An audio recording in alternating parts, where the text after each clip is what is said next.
بسم اللہ الرحمن الرحیم۔ السلام علیکم۔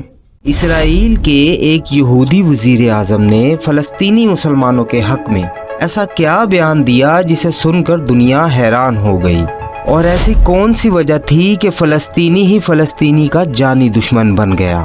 کیا اب بھی کوئی امکان ہے کہ فلسطینیوں کو ان کا ملک مل سکے؟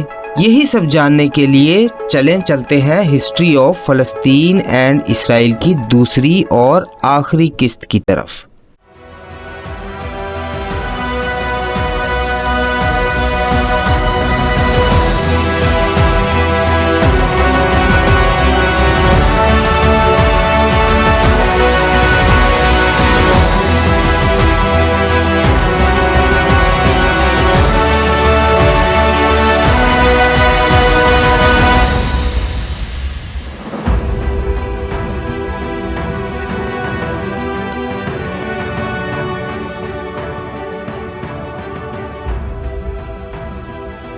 جیسا کہ پچھلی قسط میں آپ نے دیکھا اور جانا، اس دور میں بھی مسلمان عوام اور لیڈران کو کیسے استعمال کیا گیا اور کیسے وہ استعمال ہوئے۔ اگر آپ نے وہ قسط نہیں دیکھی تو میں لنک ڈسکرپشن میں دے دوں گا، آپ وہاں جا کر چیک ان کر سکتے ہیں۔ اسرائیل کو تسلیم کرنے کے بعد ایجپٹ کے وزیر اعظم کو بین الاقوامی سطح پر بہت سراہا جاتا ہے، جو کہ وہ ہمیشہ کرتے ہیں، اور نتیجہ میں اسرائیل اور ایجپٹ کے وزرائے اعظم کو نوبل پیس ایوارڈ دیا جاتا ہے۔ پھر وہی ہوتا ہے جو اکثر ایسے واقعات کے بعد ہوتا ہے۔ ایجپٹ کے ہی کچھ لوگ اٹھتے ہیں اور کہتے ہیں کہ کیوں اسرائیل کو تسلیم کیا، کیوں ان سے بات کی، اور 6 اکتوبر سن 1981 کو اپنے ہی وزیر اعظم کو موت کے گھاٹ اتار دیتے ہیں۔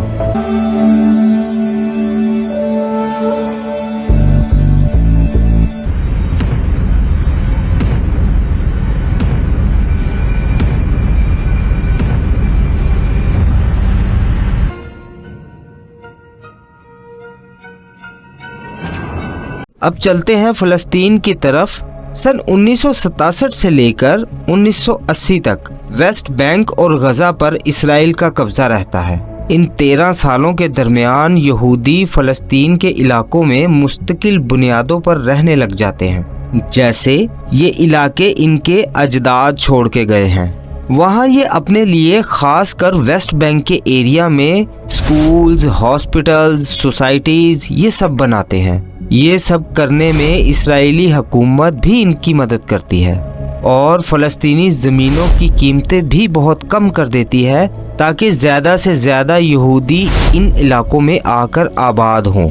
یہاں آپ کو یہ بتانا ضروری ہے کہ یہودیوں کا اس طرح سے فلسطینی علاقوں میں آ کر رہنے کو انٹرنیشنل کمیونٹی غیر قانونی مانتی ہے، کیونکہ ان لوگوں کا ایسا کرنا یونائٹڈ نیشن کے پارٹیشن پلان کے خلاف جاتا ہے۔ اسی دوران اسرائیل میں ایک نیا وزیر اعظم آتا ہے جس کا نام یtzhak ربین ہے۔ وہ اپنے بیانیے سے پوری دنیا کو ہلا کر رکھ دیتا ہے۔ ایک اسرائیلی وزیر اعظم یہ کہتا ہے کہ PLO کوئی دہشت گرد جماعت نہیں، فلسطینیوں کو ان کا ملک واپس دینا چاہیے۔ اسی سلسلے میں PLO کو بھی صحیح معنوں میں ایک عوامی جماعت مانتا ہے، اور بدلے میں PLO بھی اسرائیل کو ایک ملک کے طور پر تسلیم کرتا ہے۔ پھر یہاں 1993 میں آسلو اکارڈ کے نام سے ہائی پروفائل مذاکرات ہوتے ہیں، جہاں یہ دونوں اس بات پر مشورہ کرتے ہیں کہ کس طرح ہم اسرائیل اور فلسطین اپنا اپنا ملک بنا سکتے ہیں۔ اسی سلسلے میں سن 1994 میں جا کر پہلی دفعہ صحیح معنوں میں فلسطینی حکومت بن جاتی ہے، جس کا نام فلسطینی نیشنل اتھارٹی رکھ دیا جاتا ہے۔ مگر یہاں ایک بہت بڑا مسئلہ کھڑا ہو جاتا ہے۔ فلسطینی حصے ویسٹ بینک میں جو یہودیوں نے مستقل بنیادوں پر اپنے گھر بار، فیکٹریاں، ہسپتال، سکول بنا رکھے تھے، اسی وجہ سے فلسطینی جگہ پر فلسطینی لوگوں سے زیادہ یہودی بس رہے تھے، جن کو اس وقت کی حکومت نے بھی سپورٹ کیا تھا۔ فلسطینی تو صرف چند گنے چنے لوگ ٹکڑوں کی شکل میں رہ رہے تھے۔ تو یہاں ویسٹ بینک کو 3 ایریاز میں ڈیوائیڈ کرنے کا فیصلہ ہوتا ہے، ایریا A، ایریا B اور ایریا C۔ एरिया ए जहां फ़लस्तीनी हुकूमत चलेगी, एरिया बी जहां फ़लस्तीन और इसराइल दोनों हुकूमतें चलाएंगे, और एरिया सी जहां सिर्फ इसराइली हुकूमत चलेगी। तो इसका मतलब यहाँ यूनाइटेड नेशन ने जो पार्टीशन प्लान बनाया था, इसका नामो निशान नहीं था। वतन के नाम पर फ़लस्तीनियों को तो बस ज़मीन के चंद टुकड़े ही मिल पा रहे थे। इस पूरे अमन मुज़ाकरात में सिर्फ एक ही अच्छी चीज़ थी कि यहाँ बात बंदूक नहीं, इंसान खुद कर रहे थे। अब यहाँ जैसा कि आप जानते हैं कि इंटरनेशनल कम्युनिटी के पास नोबल अवार्ड काफ़ी फालतू पड़े होते हैं, या शायद इनको ये सस्ते पड़ते हैं, क्योंकि हुआ कुछ भी नहीं, सिर्फ बात ही हुई है। और इस बात में भी फ़लस्तीनियों को कुछ नहीं मिलता। एक दफ़ा फिर से इन मुज़ाकरात की वजह से फ़लस्तीन के नुमाइंदा यासिर अराफात और इसराइली वज़ीर आज़म यित्ज़हाक रबीन को नोबल इनाम से नवाज दिया जाता है। इस नोबल इनाम के बारे में भी आपको कभी तफसील से बताएंगे।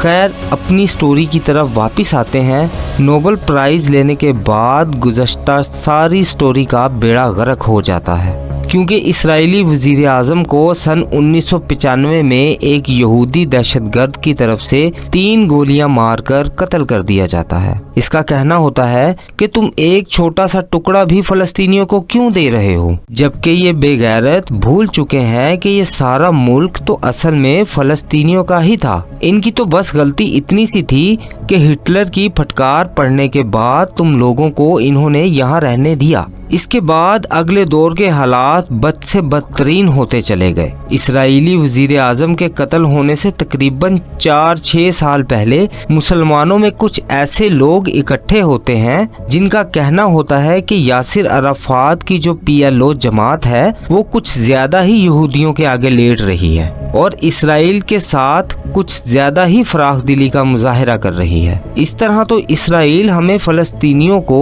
नक्शे से ही मिटा रहा है। हम PLO का साथ नहीं देंगे, हम अपनी अलहदा जमात बनाएंगे, तब ये लोग अपनी एक अलहदा जमात बनाते हैं और ये वही जमात बनाते हैं जिस जमात को आज हमास के नाम से याद किया जाता है। हमास और PLO दोनों मुसलमान ग्रुप एक दूसरे के खिलाफ हो जाते हैं। हमास इसी सिलसिले में ना सिर्फ 1996 के इलेक्शन का बाइकॉट करता है बल्कि इसराइल पर हमले भी शुरू कर देता है। इसी तरह यहूदी फ़लस्तीनियों पर हमले करना शुरू कर देते हैं। हालात बिगड़ते चले जाते हैं और बिगड़ते चले जाते हैं। दोनों इतराफ के लोग एक दूसरे से नफरत करने लगते हैं। ये नफरत बढ़ती जाती है और इसी की वजह से सन 2002 में पुरतशद्दुद वाक़यात होना शुरू हो जाते हैं। इसमें कई दफ़ा फ़लस्तीनी शहीद हुए और कई दफ़ा इसराइली मारे गए। वेस्ट बैंक में हालात इतने कशीदा हो जाते हैं कि यहूदी अपने घरों और बाकी की इमलाक पर ऊंची ऊंची दीवारें बनाना शुरू कर देते हैं। सिक्योरिटी गार्ड्स बिठा दिए जाते हैं। बहुत सी जगहों पर चेक पोस्ट लगा दी जाती है। हम इन हालात को शायद समझ भी ना पाएं कि ये कितना मुश्किल होता है जब आपको अपने ही घर जाने के लिए अपने अहले खाना समेत तलाशी देने के बाद घर जाने की इजाज़त मिले। इसका मतलब था कि फ़लस्तीनियों का जीना और भी ज़्यादा अजाब कर दिया जाता है। अब चलते हैं साल 2006 की तरफ। हमास और PLO दोनों फ़लस्तीनी जमातों के दरमियान इलेक्शन होता है और ये इलेक्शन हमास जीत जाता है। दुश्मन से मुसलमानों ने क्या लड़ना, इस इलेक्शन के बाद दोनों फ़लस्तीनी मुसलमान जमातें आपस में लड़ाई शुरू कर देती हैं। फ़लस्तीन में सिविल वॉर लग जाती है। सन 2007 में इस जंग को बैटल ऑफ गजा मतलब गजा की जंग के नाम से याद किया जाता है, जो फ़लस्तीनी जमातों ने आपस में ही लड़ी। जो फ़लस्तीन पहले कमज़ोर था, इन्होंने इसी फ़लस्तीन के अब 2 टुकड़े कर दिए थे, जिसमें से एक टुकड़ा वेस्ट बैंक और दूसरा गजा स्ट्रिप मतलब गजा की पट्टी बन गई। वेस्ट बैंक में PLO और गजा की पट्टी पर हमास हुकूमत करने लगते हैं। तो अब अगर हम कहें कि सिर्फ PLO और हमास एक दूसरे के साथ अगर हाथ मिला लें तो सबसे बड़ा सवाल यही उठता है कि अब फ़लस्तीन आज़ाद हो जाएगा। और दूसरी जानिब चाहे 1948 के प्लान पर जाएं या 1967 के प्लान पर, वेस्ट बैंक वाला एरिया जिसके इसराइल ने इतने टुकड़े कर दिए हैं और वहाँ पर यहूदी हजारों नहीं लाखों की तादाद में अपनी मुस्तकिल रिहाइश गाहों के अलावा भी सेटलमेंट कर चुके हैं। तो फ़लस्तीन को मिलेगा क्या सिवाय तसल्ली के? आपको क्या लगता है कि फ़लस्तीन का क्या कोई पुरअमन हल है? कमेंट सेक्शन में अपनी राय का इजहार ज़रूर कीजिएगा। तब तक के लिए इजाज़त चाहूँगा। अल्लाह आपका हाफिज़ व नासिर।